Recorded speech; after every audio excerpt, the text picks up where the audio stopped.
I'm back in Zimbabwe.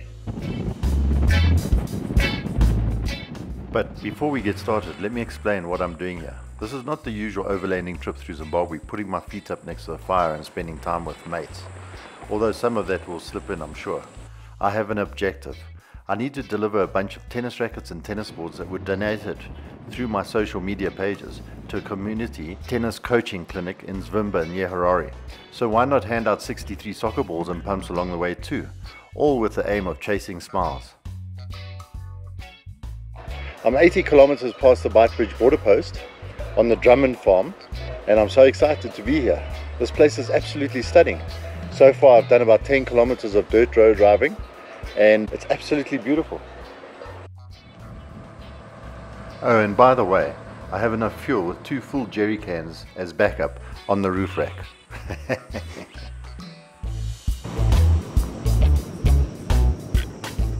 Now the reason I came to the Drummond Farm is twofold. Cindy, Davy Drummond's wife, saw my Chasing Smiles initiative on social media and contacted me to ask if I would be willing to donate some soccer balls to a school that the Drummond Farm supports in the area. They also offered me accommodation while I was here, which I couldn't resist.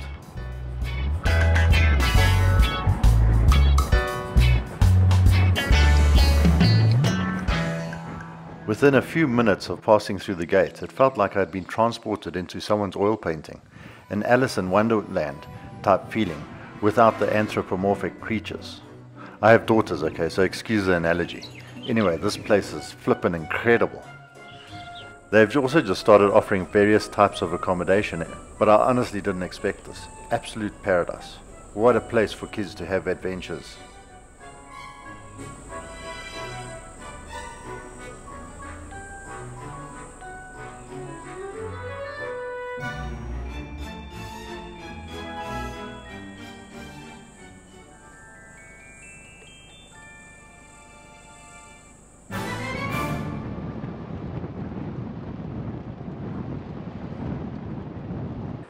After meeting Di Drummond and getting some directions to where we were meeting the kids, I headed off, and yes, I was late again, so couldn't do much filming. I eventually met with Cindy and Davy, and with them on the bike I followed them to where the children were meeting us. And before you ask why I didn't offer Cindy a lift, honestly there wasn't space in the landy, as the landy was full of soccer balls, tennis rackets and tennis balls. These children and teachers had to walk through the bush to meet with us, as there was no chance of getting the vehicles through to the school. The school has just over 600 children and roughly 12 teachers looking after all of them. The Drummond Farm has some great initiatives to look after them and support the school, and I couldn't be more pleased to hand over 20 soccer balls and a few pumps to make these kids smile.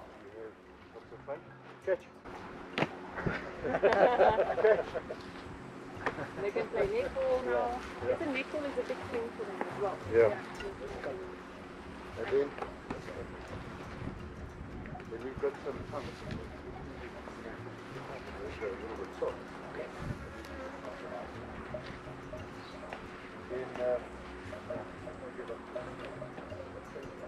With the teachers and kids needing to walk a long way through the bush, and with it getting late in the afternoon, we kept things short, and after they had signed the Chasing Smiles journal, we went back to the main house. This time I had space to offer Cindy a lift.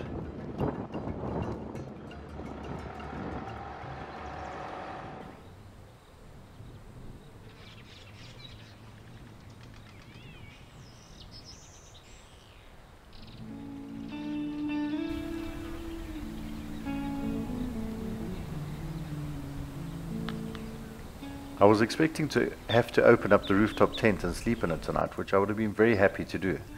But I was offered this rendezvous with this view. Who could resist?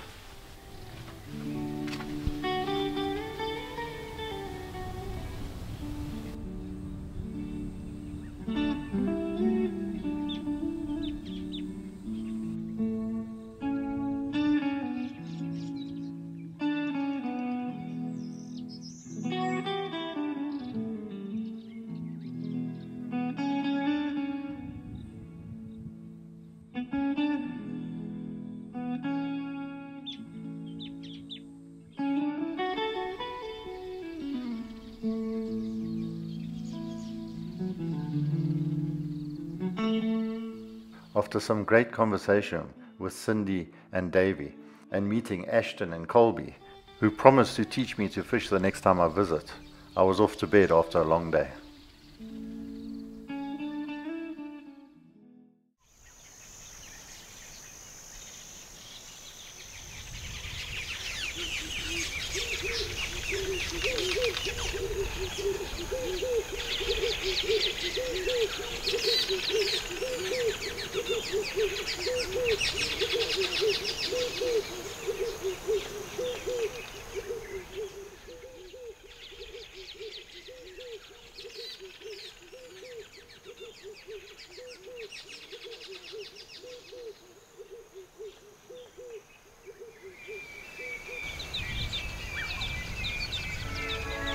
What an amazing location, and to wake up to this every day is pure paradise.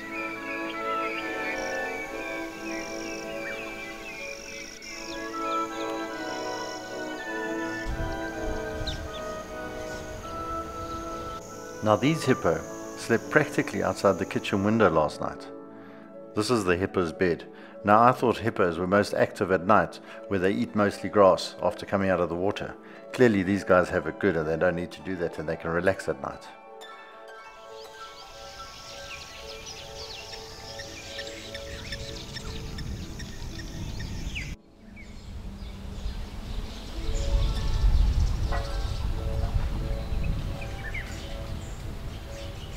Before I left, Cindy offered to take me on a quick tour around part of the farm, so we were off to do some exploring while Davey had to go to work. We've got buffalo here on the farm, Yeah. but because it's a green zone, national parks and veterinary, they don't allow buffalo here. So they gave us two options. We're either going to come and cull them, or you catch them and you put them in a boma. Okay. And you fence them in and you keep them like that. Yeah. Till further notice. So which we did. We got choppers out here, they came and they caught as many as they could. So we moved them and we've put them in the boma. But now they've still got to come and do blood tests on them. We did. It shows they're green, but they haven't. So they are stuck in this little boma. They've been stuck there for about 3 years now. Okay. Double fenced, everything, we feed them. They're happy. That's why the kid says you can actually touch them just about. Okay. Yeah, but they told us do not get attached to them because They may cull them or yeah, we might come and cull them inside the boma. So there is a few bulls still out, and out of, I think we caught like 11. Out of 11, 3 had snares around their legs. Shame. It's actually a good thing that we caught them, because you know, when they come and dart them, they've got vets there, and they took the snares off and stuff, and we put them in the boma. Okay. But yeah. But so, why don't they allow the buffalo to because it's cattle, these cattle moving around. So, Oh, so it's not like because disease or something. yeah. So they, like they explained, they say the buffalo, basically there's a tick that bites them, and when the tick climbs off and goes and bites a mombi, then they get that foot and mouth. So they carry that. It's like a malaria mosquito bite. Okay. Yeah. Shame, man, that's quite sad. Eh? Yeah.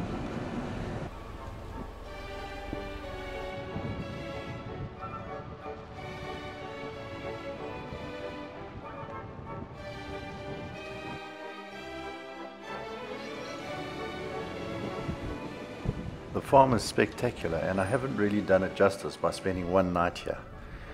They also have a tented camp in a spectacular setting next to a river.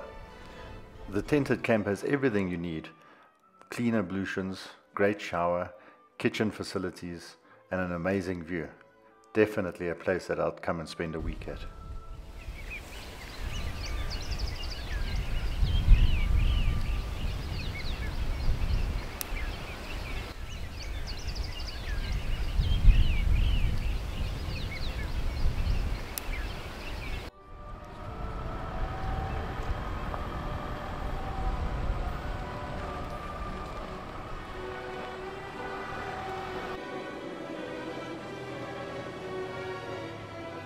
The loop we drove was slow going, but it wasn't really a 4x4 track.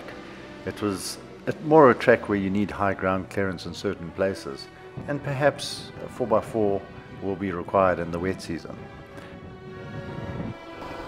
Although there were definitely a leopard around, we didn't see any. Here's one of their scratch posts that we came across. I was soon running out of time, and you guessed it, running late again. I cannot do the Drummond Farm justice during my very short stay, but I'll certainly be back and spend much more time here. Next time I'll bring the family. I will leave contact details below should you wish to visit this amazing place. Cindy, Di, Davey, thank you so much for having me, and well done on all your community initiatives that you are involved in. And to Ashton and Colby, next time I visit, you'll have to teach me how to do that fishing thing.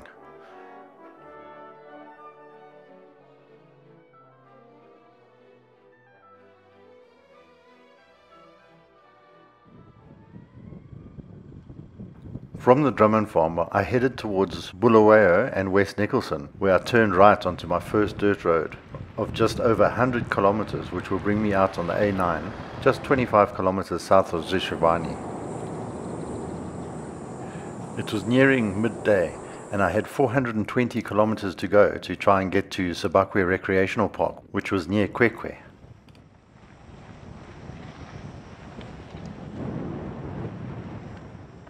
Just outside of a small village, I found these two young lads walking along the road and decided that they would be the first to receive a soccer ball and pump.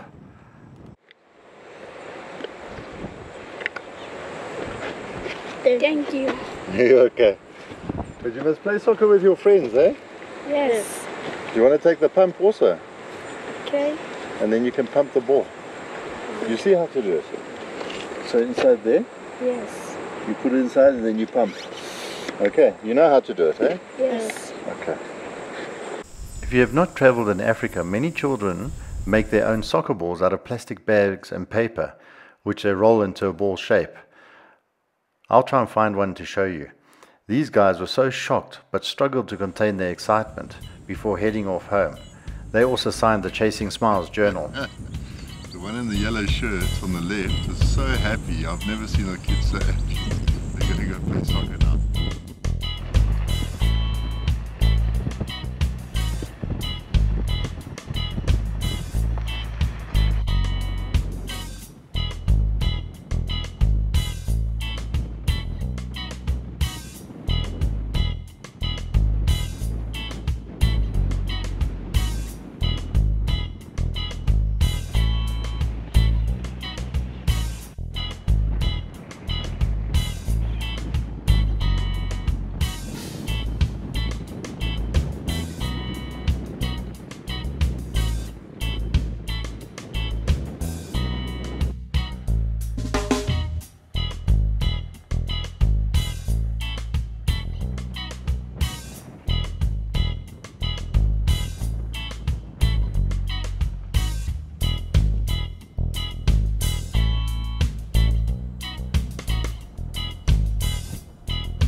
After the lesson I learned in the last episode in Botswana, where I ran short of fuel, I decided to top up the tanks in Zimbabwe.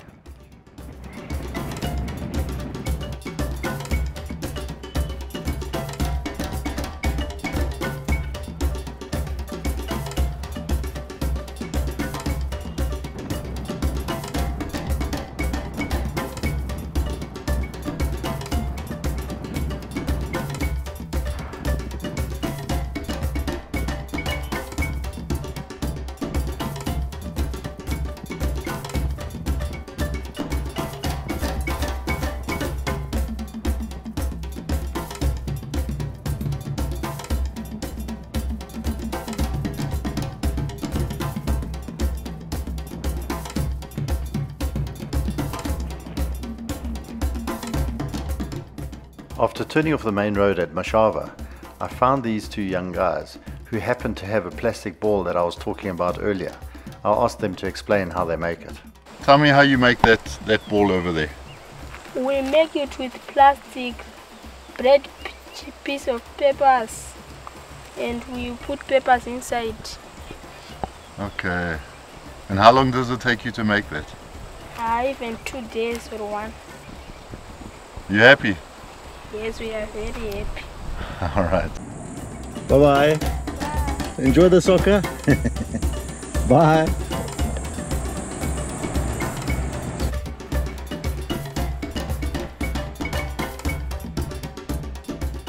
The trek was really slow going in places, but I was surprised to come across the Mzui Dam. The Mzui Dam flows into the Shashi River and then into the Tokwe River, which eventually joins the Rundi River near Cheretsli and then flows through Gonarazao.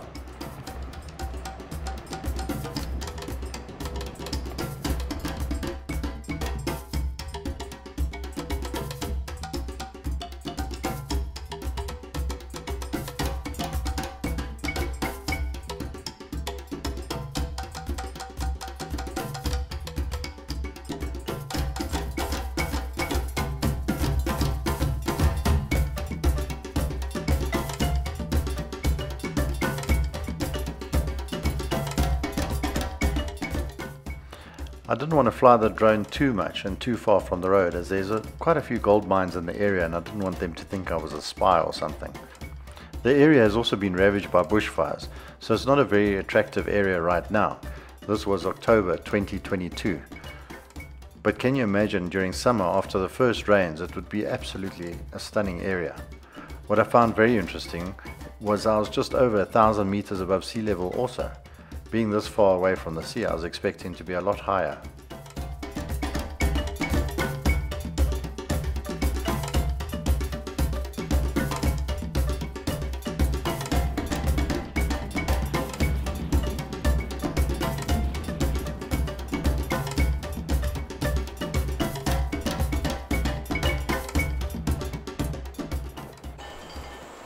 So as you can see, the sun is going down. And I'm 200 kilometers away from my campsite, and I've only got myself to blame. Because there's no one else to blame. But I'll find an excuse, don't worry.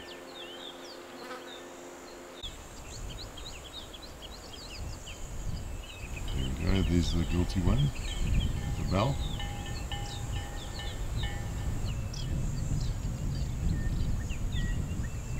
So I'm late again. I think it's going to take me about 3 hours because it's slow going, but I'm having fun. This country is absolutely spectacular. You know, everyone asks, why are you always late? Why are you always late? Well, I've had so much to capture, pictures to take, video. Sorry, the camera's going up. This is the road I'm traveling on, so it's going to take me a while to get to the campsite. But I've tried to capture as much as possible to show you guys what this country is like. It's absolutely spectacular. So I'm actually pretty relaxed. I'm not too worried about being too late. I bought some local street food, so I'm not hungry. I don't need to worry about cooking. I just need to worry about getting to the campsite safely. And then it's an early start tomorrow, so wish me luck.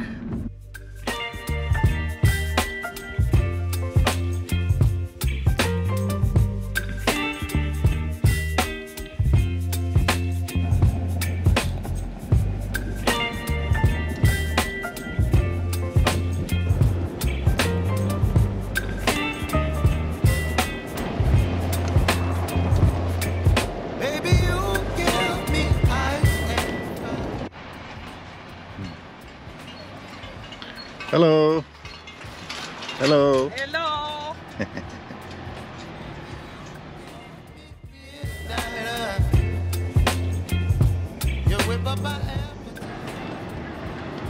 So this is called Gwanza, little town in the southern Zimbabwe. I think it's Beitbridge.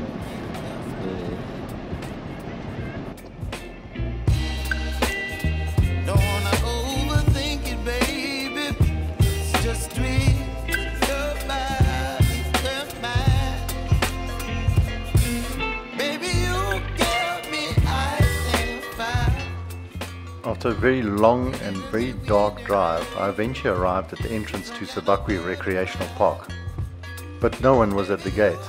I tried to get the attention of people in a nearby commune, but eventually decided to just head to the campsite and sort it out in the morning.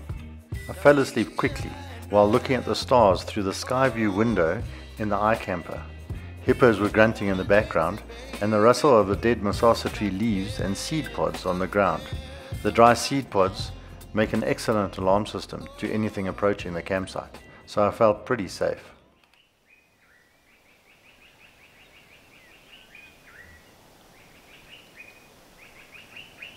After an excellent night's sleep, I woke up with the sun just peeking above the horizon through the masasa trees. I love masasa trees. They bring back so many memories, and the colors they change to depending on the season is always so spectacular. Anyway, the kettle was put on and a bowl of epic chow muesli and instant coffee was on the menu. Keeping it simple. There's something strange but pretty liberating about waking up alone in a place like this. It gives you time to recharge, gather your thoughts, and appreciate those that are normally around. It's good for the soul.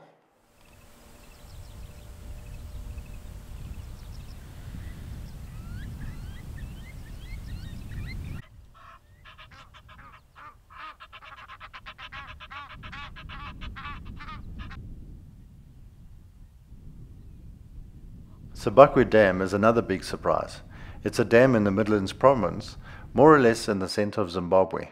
It was built in 1957 and then enlarged in 1981, where the main wall, including the spillway, was lengthened from 225 meters to 305 meters, and with the maximum height of the dam wall was raised to 47.2 meters. It is across Sebakwe River in the Sinyanti catchment area. It has a full capacity of 266 megaliters, which makes it one of the largest inland dams in Zimbabwe.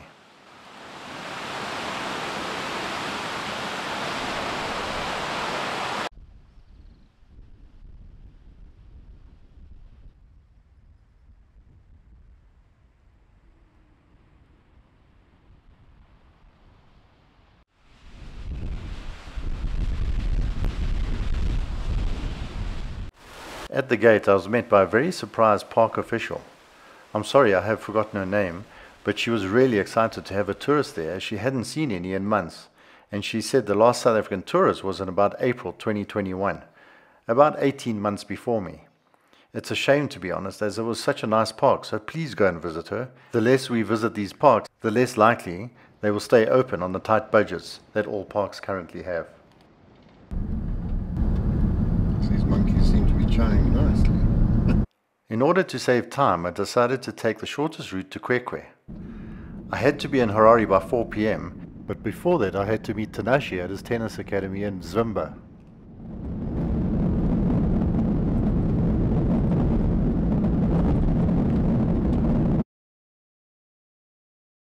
The road was in excellent condition, and as I got closer to Kwekwe, there was clearly some major upgrades in progress. I also started noticing more than the usual monkeys and baboons, only to discover that some poor farmer had left a trail of wheat on the track and the baboons were having an easy feast. I have never seen so many baboons in my life.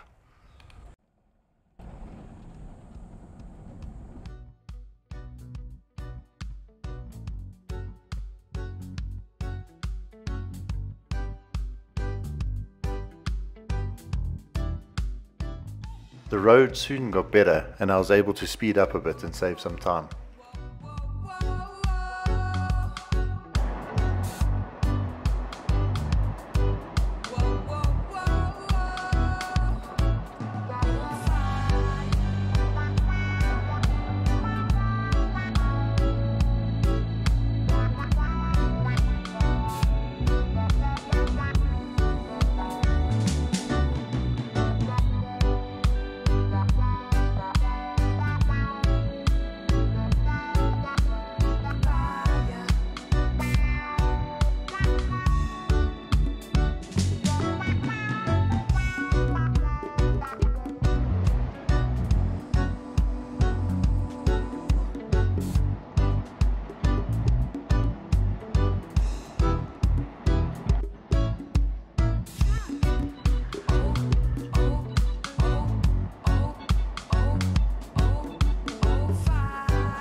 Something we had missed on a previous trip in Kodoma was the Kodoma Steam Centre, which was established by the late Reverend E.D. Hammer with the support of the National Railways of Zimbabwe.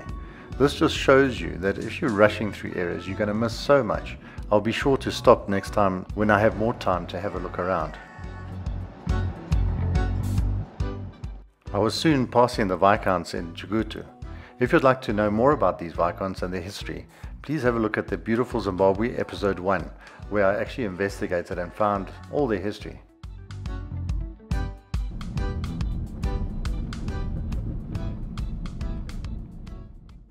I was soon on the dirt road again and entering the district of Zvimba. I was on time for a change, so was really enjoying the drive and taking my time. The area is dotted with interesting granite formations and some really amazing ones, so if you visit the area, take it slow to appreciate them all. The road conditions were also fairly good, with some badly corrugated sections, but were quiet of traffic. Perhaps because it was a Sunday and most people were at church.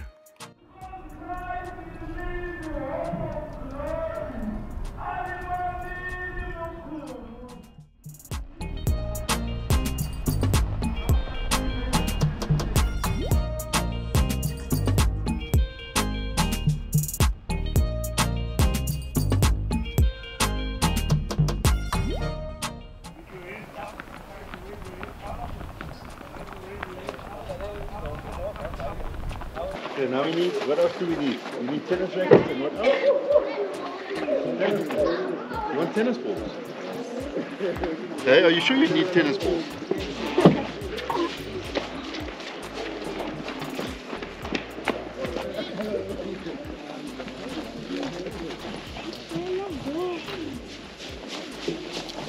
Alright guys, come here. Hey, come here.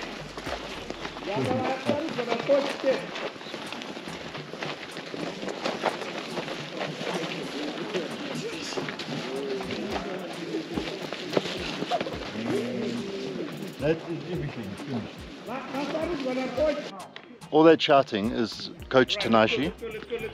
He started this clinic. As you can see, it's in the middle of nowhere, and he's got probably in the region of about 25-30 children, no, maybe even more. And by keeping these children busy, they don't get up to mischief. Good stuff, good stuff, good stuff. Good stuff. Good stuff, good stuff, good stuff. What we're gonna do now, you guys, you have this side. Tanashi? Yes, sir. So great to meet you, and please tell me what you guys are up to here. Thank you very much. Firstly, I would like to say thank you, Bruce. Here we are training tennis. We have gathered kids for tennis, like the young ones, 5 years to 14 years. We just thought of this idea, like these kids definitely they need to venture into new sport, definitely tennis. So we have brought the kids here. We train Saturdays. These kids play tennis, and we are so grateful having you, Bruce, being part of us as we play tennis with these kids. And how long have you been going for? So far it's about 4 months since we started, and we are so grateful that the progress has been pretty much overwhelming. We are so grateful. And then tell me how you started. How many tennis rackets and tennis balls you had? It was quite hectic at first. We started off with one racket. Actually, it was a borrowed racket, and then we had 2 cones, and we had 1 ball. Today we have a lot of rackets, caters of you, Bruce, and we are so grateful. We thank you very much, and all the people we have actually donated the rackets, your friends, and everyone all over the world. We are so grateful to have these kids, and we have smiles all the way with these kids. They are very happy. Thank you so much, Bruce. So something interesting, and I told you earlier, is that my aunt in Australia actually showed me your plea on Facebook. Okay. And that's how we came up with it. All right. And I can tell you that people all over South Africa donate tennis rackets and tennis balls.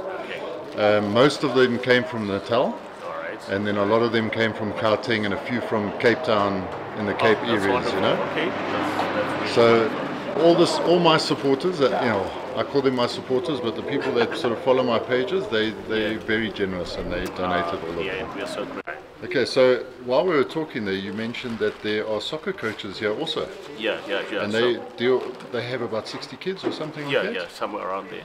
And with us today we have the coaches for soccer, Coach Bule, Coach Simba, and Coach Nuke.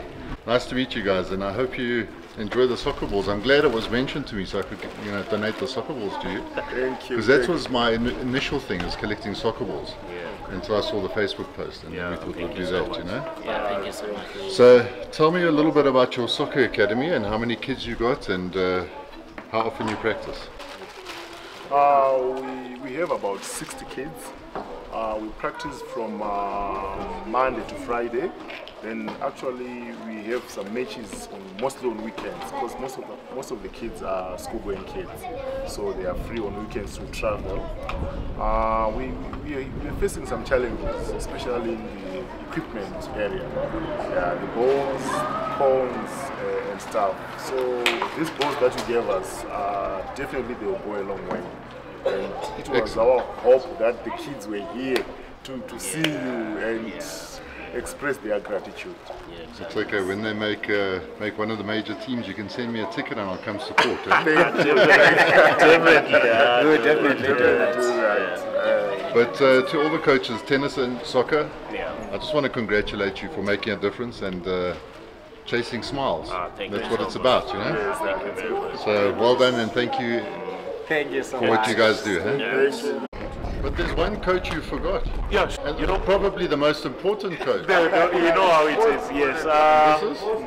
This is? This is Coach Mercy, our female coach for tennis, and she's part of us. She's part of the tennis academy. Excellent. Well done. Eh? Well, thanks for all you're doing. Yeah, welcome.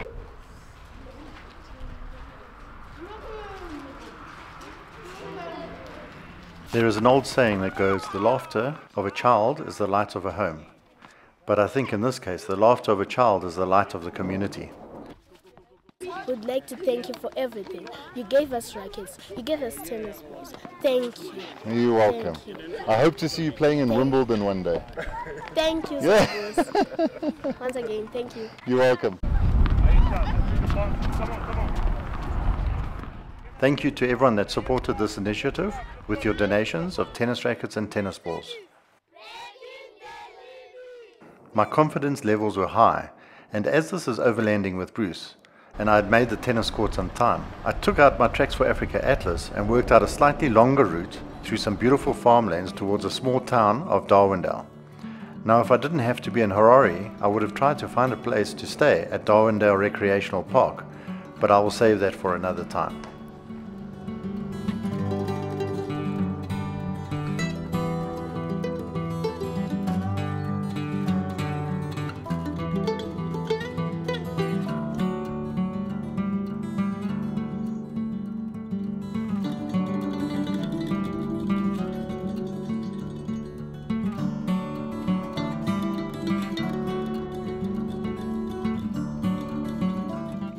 Darwindale is located about 62 kilometers west of Harare and was originally peg marked for tobacco growing.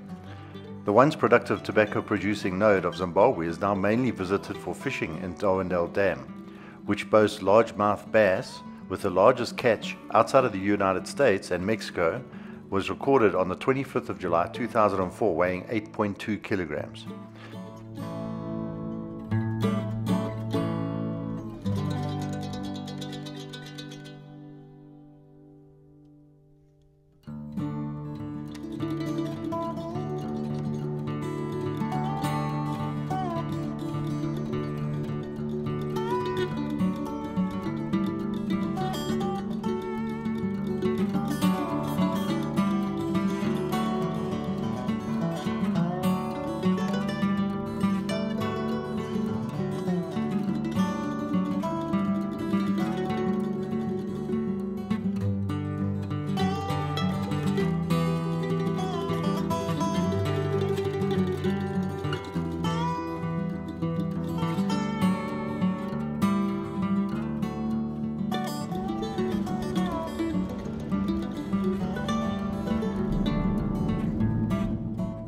After a fantastic drive, I eventually arrived in Harare where a meetup had been planned. Now for some reason everyone kept me so busy that I didn't actually film anything or take many pictures. So the pictures that I will show you are provided by other people.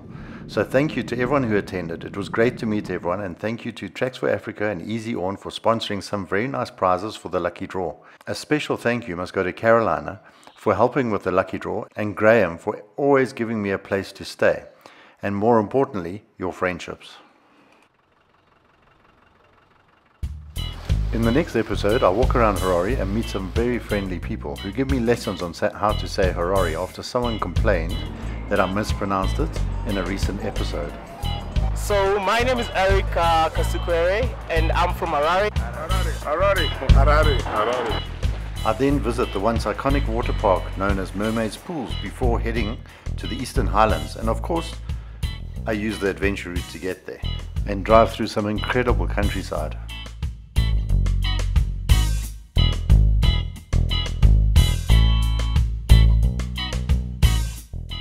I then find this, and then there's like a clearing with these rocks piled up here. Almost looks like a grave, but there's no marking. I also meet a mother and some children pumping and carrying water and decide to stop and say hi, and realize that a simple soccer ball and pump can make a massive difference in someone's day. Yeah!